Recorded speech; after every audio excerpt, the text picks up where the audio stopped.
We've built 10 income streams in the last 10 years that have helped me and my wife to create generational wealth for our family. And in this video, I'm going to share with you the principles and practices that we've used over the last 10 years to create those income streams. And I'm also going to share with you those 10 income streams and how much they generate for us per month. And without further ado, let's get into the slides. So let's give this video a little bit of direction. What we want to talk about here is how to build multiple income streams and the principles and practices that helped us to create 10 streams in 10 years. And quick disclaimer before I start this video, these are the results that we have. Your results can vary. I'm not saying that every single thing is going to work for you. Please do pick up the principles and see which ones might apply to you and which ones might not. So, quick introduction for those of you who are landing on this channel for the first time. My name is Patrick Mabilog. My friends call me Kiko. I'm an entrepreneur, an investor, and a Lord of the Rings fan. That's my story. If you want to go ahead and read that, go ahead, pause this video. And if you're done, let's go to the rest of the video. So, in a couple of videos, I've kind of like really shown everyone all the sources of income that we've built over time as we have been investing into different markets, building generational wealth so that we can retire with confidence early on and just coast through the rest of our life, not having to worry about money again because now we're work optional. And a lot of people have been asking the question, like, how did you start these businesses? Where do you get your income? Because you invest so much into different funds and buy properties, and you've been able to create a net worth of 8 figures in a span of such a short amount of time. We're 36 years old right now, and over the last couple of years, 10 years to be exact, since we were 26 years old, we've been trying to increase our income. And we realized very early on that if we wanted to increase our income, we can't depend on just one source of income. So the question that probably a lot of people are asking then is, how do you build multiple sources of income? The one principle that really opened my eyes to the possibility of multiple income sources is a principle that comes from Robert Kiyosaki. Now, I will go ahead and say it upfront. I don't agree with all of his principles. There are some things that he does with his finances that I would never dare do. And so I hope that as you are watching my channel as well, you also have that lens. I'm not saying that you have to copy every single thing, but I want you to kind of like pick up the principles. So, anyways, going back to this principle, he shared this idea of like the wealth quadrants. I believe that's I mean, it's been called different things, but like let's just call it the quadrant for the sake of this video. And so the quadrant has four different quadrants because quad, right? Four, which are E, and then the second is SE, the third one is B, and the fourth one is I. So what are these quadrants? The first one is E, which is employment. So getting a stable job that will cover your expenses. And so many, if not all of us, maybe not all of us, but many of us, we start with this form of income. We work for someone else. That person will pay us a fixed salary, a fixed retainer. And in my personal case, that was the starting point. I started as an employee. I started working a full-time job, first in a couple of startups, and then eventually moved into church ministry. And as I was working in church ministry, that's also the time that we got married. We had our first child. We got into debt. We lost, a lot of sleep with all of the financial stress and problems that we had to face. And that was also the time that I started building the second quadrant, which was SE, or self-employment, where I started freelancing. So I picked up, gigs here and there. So I was in my church ministry job. I was working as a communications administrator, meaning I handled the church's social media channels. I wrote the content. I maintained the podcast, digital marketing basically for the church. And so as I picked up those skills, I realized, wait a minute, there are other businesses that could use these skills as well. And I could like offer my services as a freelancer. And so I picked up a couple of gigs here and there. And when I was working those gigs, what I was doing is I was also juggling that with my full-time job. So I was working kind of like 9 to 5, or 8 hours a day in my full-time job. And then because my wife was also working a job that required certain nights because she was working in a mall, and so we had to wait for the mall to close. So I had like a window of 2 to 3 hours where I was just in the office or I was in the mall, uh, taking on the free Wi-Fi of the mall, which is very dangerous now, but like before, it was quite safe. And then I started getting freelance projects. So I had one client in Manila who was a tech startup who needed an infographic designer. And so that then turned into a referral for another client who needed a website designer and then a social media manager. And so I started getting self employment jobs. The problem with these two quadrants is that they are very dependent on two things: your time and your effort. And so you can imagine that early on, I was working a lot of 10 to 12-hour days, right? So I was working a lot during this time. And, that was kind of like the sacrifice that I had to make early on because I was young. We got married at 22 years old. We had our first daughter at 23.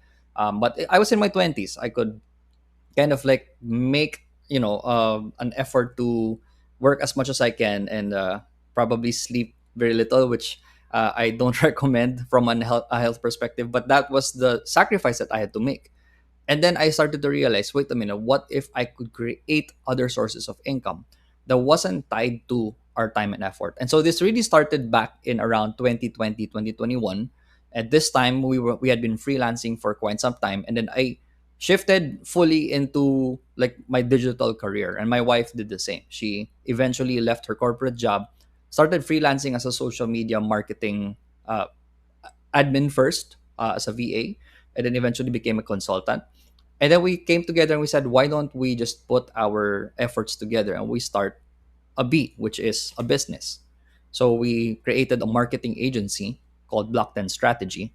And that marketing agency, we had one staff who was working part-time for us, but eventually that one staff member would then go to 5 staff members, then 20.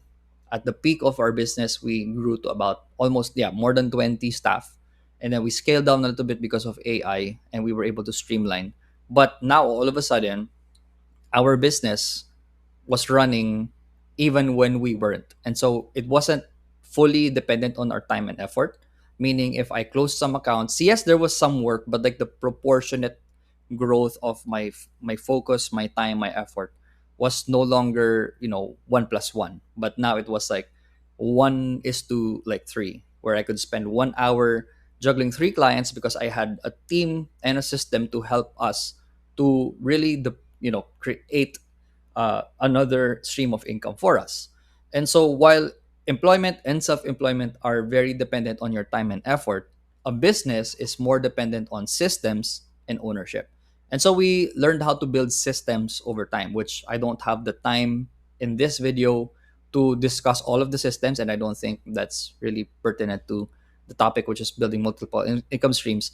But like there are different systems that you need to learn. You need to learn how to build a human resource system and hire the good people, project management systems, finance systems, operation systems, sales systems. And when you do have those systems in place, you have SOPs, you have tools, and then you also have now you have the ability to multiply your work with artificial intelligence. Once you have those systems, you have a business that generates income at a disproportionate level compared to your time and effort.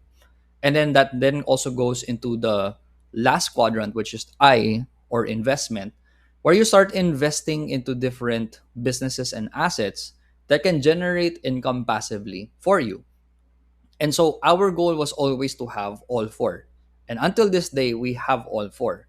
Although I'm not fully employed anymore in a company or an organization, I do have a contract on a retainer basis to consult for a company, which I'll talk about in a little bit, right? But as I also have that employment, it's no longer tied to my time and effort because now I'm getting paid to think. I'm being paid for my knowledge. And then I've also built like self-employment where I do coaching, I do stuff like this, YouTube content, I do speaking engagements.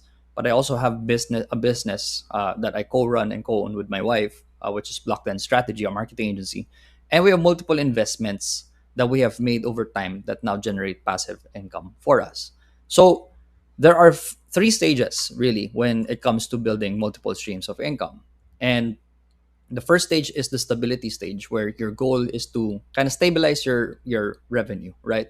Maybe you're at a point where you're still increasing your income to try to cover your basic expenses. That's the stage that this is at, where you want to kind of build savings, you want to have an emergency fund, you want to start maybe not investing right away, but even just like dabbling a little bit into like growing your money through different assets.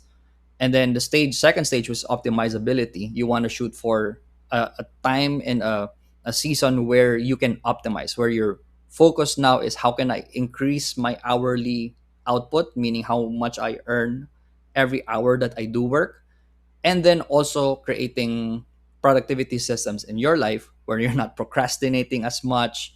You're learning skills, high income skills that you can get paid for. If maybe you're an admin, for example, like my wife started as a social media admin, but eventually she shifted towards social media strategy, where she's no longer just creating the graphics, she's no longer just posting the content, she's creating the content pillars, she's creating the branding for the business.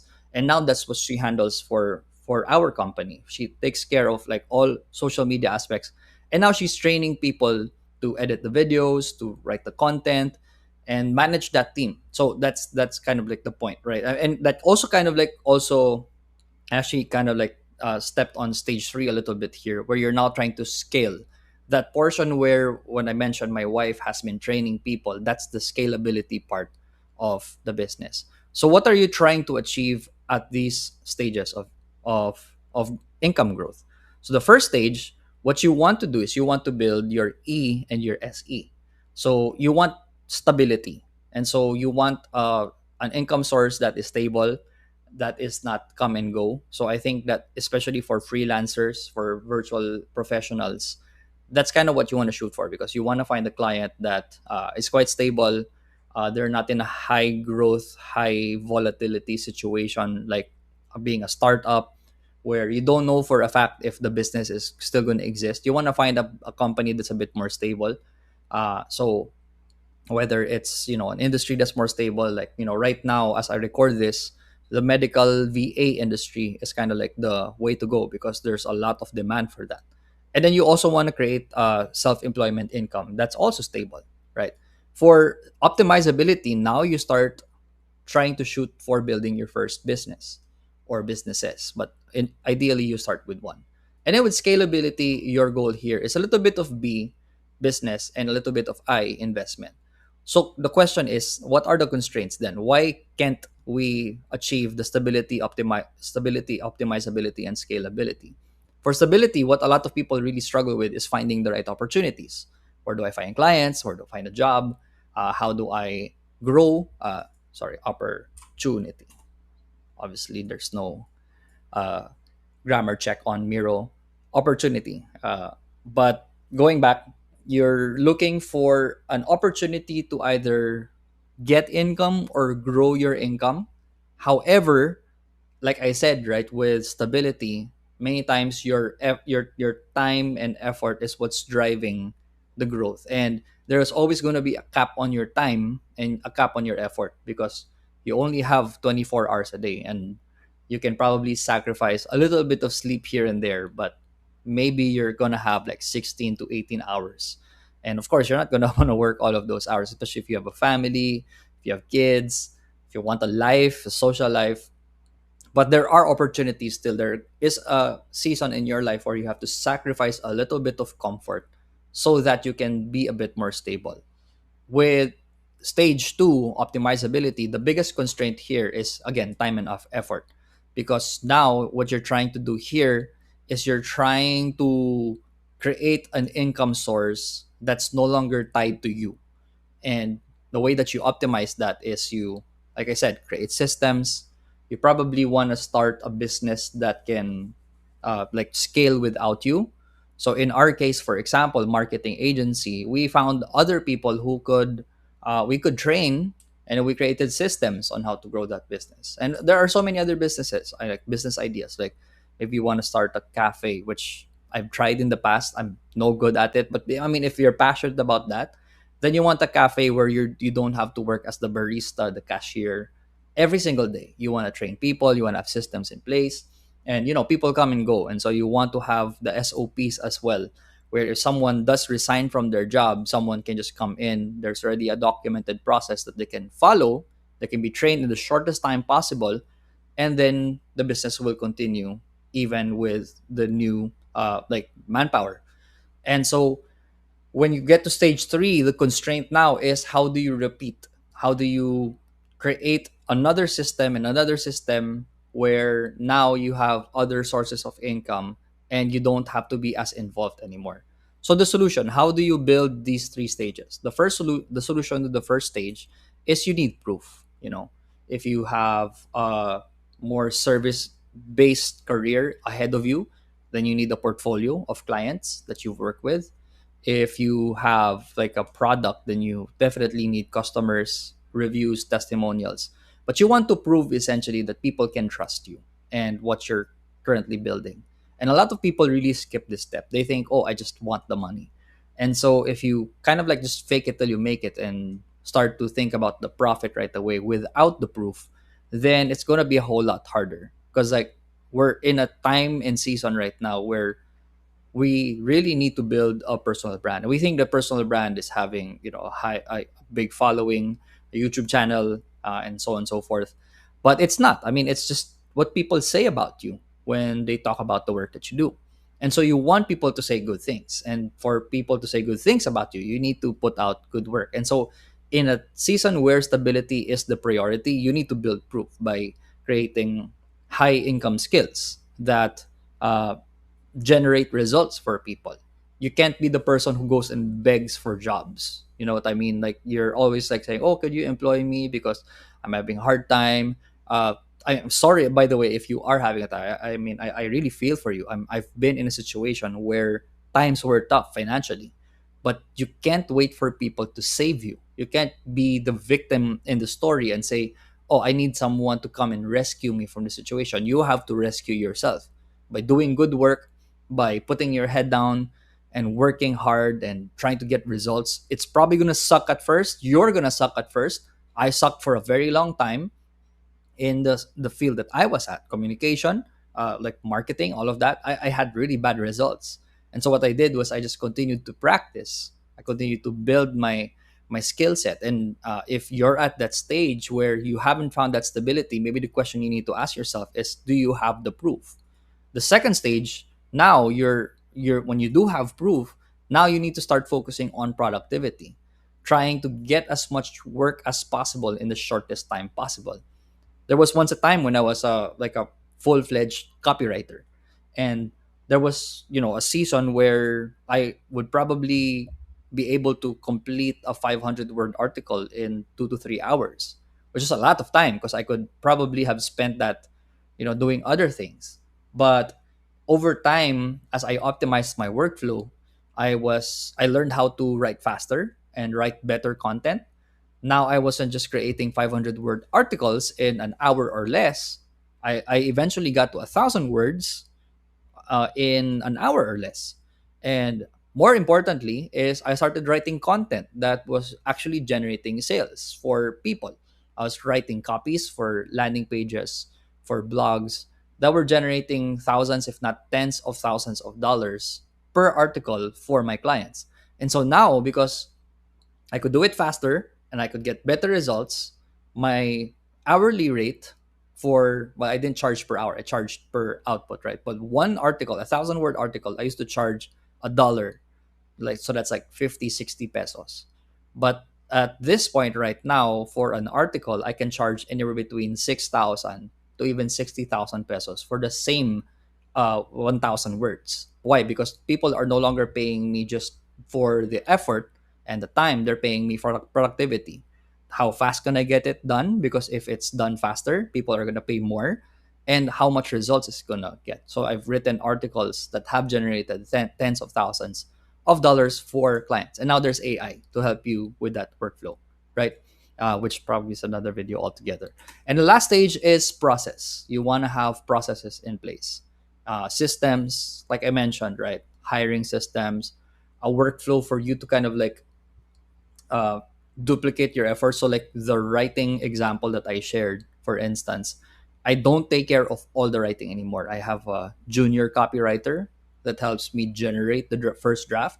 So now they have a workflow, through that's a mix of templates, AI, and quality checks. And so I've got another editor on our team that kind of just like does the copywriting, copy editing, grammar check, and so on and so forth. And then when it comes to me, it's just a little bit of like tweaking here and there. But those small tweaks are what really make the difference. And so now about 10% of the process depends on me instead of like the whole 100%.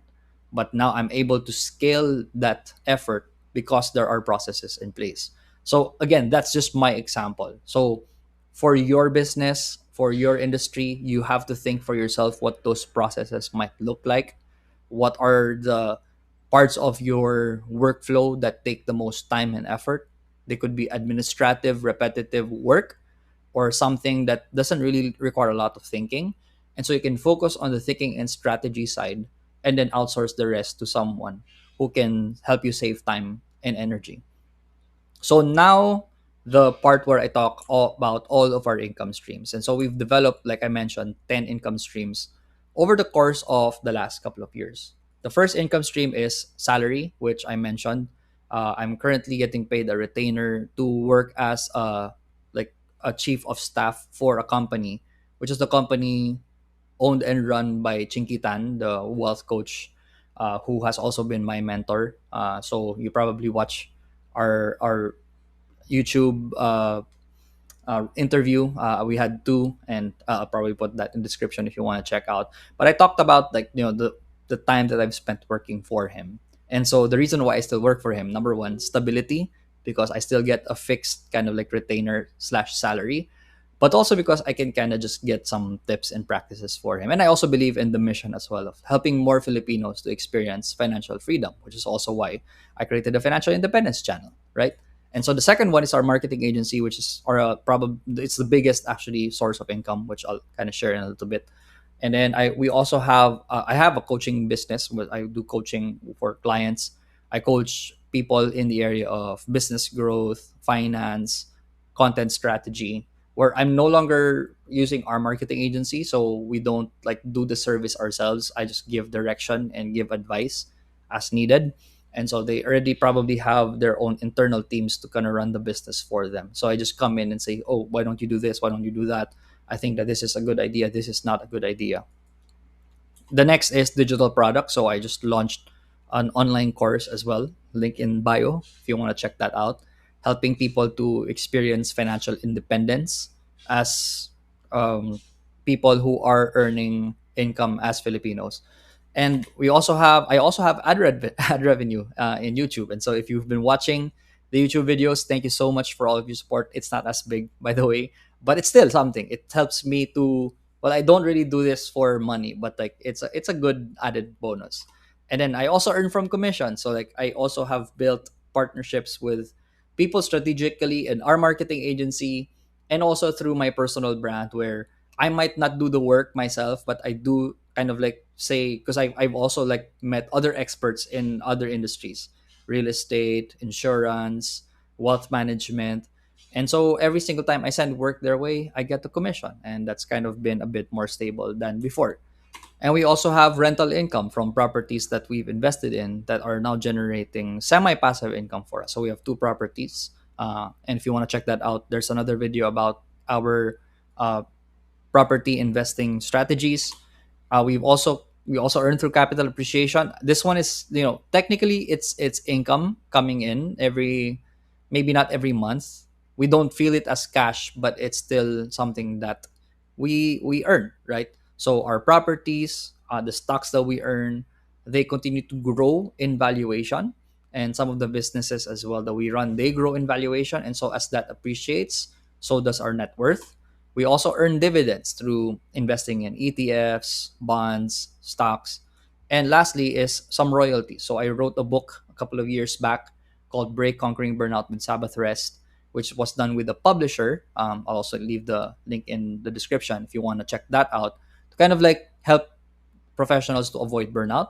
And so I wrote that once, and until today, I'm still getting royalties from the book sales. those are my income streams, our income streams, my wife and I. And so, all that to say, kind of like the principle I want to leave you with, and the person who taught me that, right, was this concept called sharpening the axe. And I really learned this from my dad. I've mentioned many times in many of my content pieces that we don't come from rich families. My dad is a pastor. He also founded a school with my mom, which is, it's not the best business, but it's very meaningful. But the one thing, however, is yes, I don't belong to a rich family, but rich in financial sense. But I was very rich in terms of like the wisdom that I picked up from my dad, Pastor Bong. And so over the years, one thing I learned from him was the importance of always sharpening your axe. Right? He always told me, "Oh, Kiko, you always have to improve your skills. You always have to pursue something that you're passionate about." My dad and my mom, my late mom, who passed away when I was 18 years old, they always gave me the opportunities to try to like discover what I really wanted to do with my life. And the story that I want to share actually is probably not the best example, but it was the most impactful. So when I was 19 years old, I started my first business, which was a wedding photography business. And it kind of took off unexpectedly. I did it as a hobby, kind of like with this YouTube channel. And I was doing it to kind of like help with the expenses because at that point, my dad was now a single parent, and it was really hard financially. So I decided to pick up a part-time job to pay my way through college, kind of just like cover expenses, allowance and all of that. And by doing that, I realized that I was actually quite good at it. I started working for a wedding company, and eventually I was getting requests to work with clients directly. Not, like my wedding company though I work for, they were doing videos, and so all of a sudden people were asking, "Can you help us get photos?" And so my boss said, "We don't do wedding photography. Why don't you just do wedding photography for them, and you can just charge them, your freelance rate?" And I went with that. Thankfully, I was with very supportive people from a very early point. And again, cut the long story short, the business kind of took off. And so I remember having this conversation with my dad over La Paz Bachoy. We're from Iloilo City. And so it was like 5 a.m. in the morning. I won't share why we were having Bachoy in 5 a.m. Maybe a story for a different day. But during that conversation, my dad kind of asked me, "So what's your plan? Because your business is taking off." Because at that point, I was getting clients in Boracay, in Cebu, and I had to fly a lot. And so I was having a hard time kind of like juggle my client work and my education. And so I told him, like, I definitely think that there is an opportunity here with the business, or I can kind of like focus on my craft, learn like the art and of media communication, copywriting, graphic design, um, starting a business, running a business. And those were the foundational times that really helped me grow my profession as a creative entrepreneur. And so that was the biggest problem because my dad was asking, "So what are you going to do?" And I said, "I think I have to drop out of school, drop out of college." And you can imagine probably a parent hearing that. It sounds like a nightmare, right?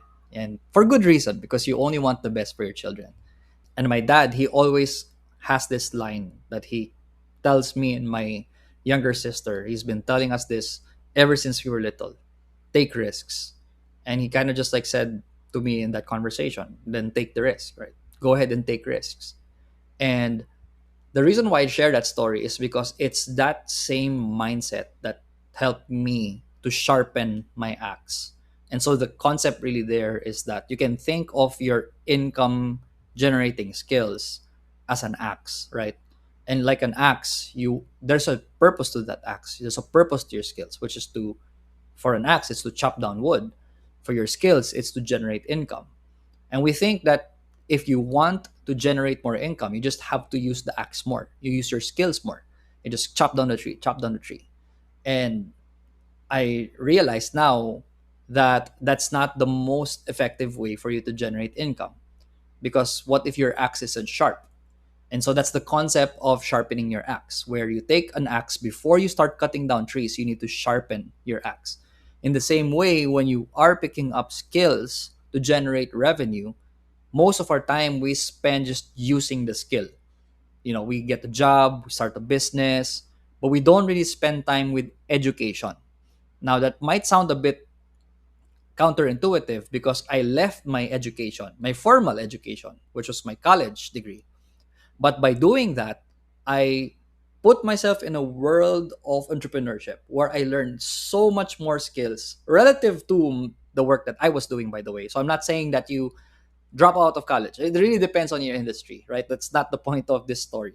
The point of the story is put yourself in a situation where you can sharpen your axe, where you can learn faster, where you can get mentors, where you can do trial and error, where you can start different activities, you can learn different skills. I started with wedding photography, then I moved into graphic design, and then eventually moved into videos, and then I did everything that had to do with media until it came to a point that I had all of the skills necessary to start a marketing agency.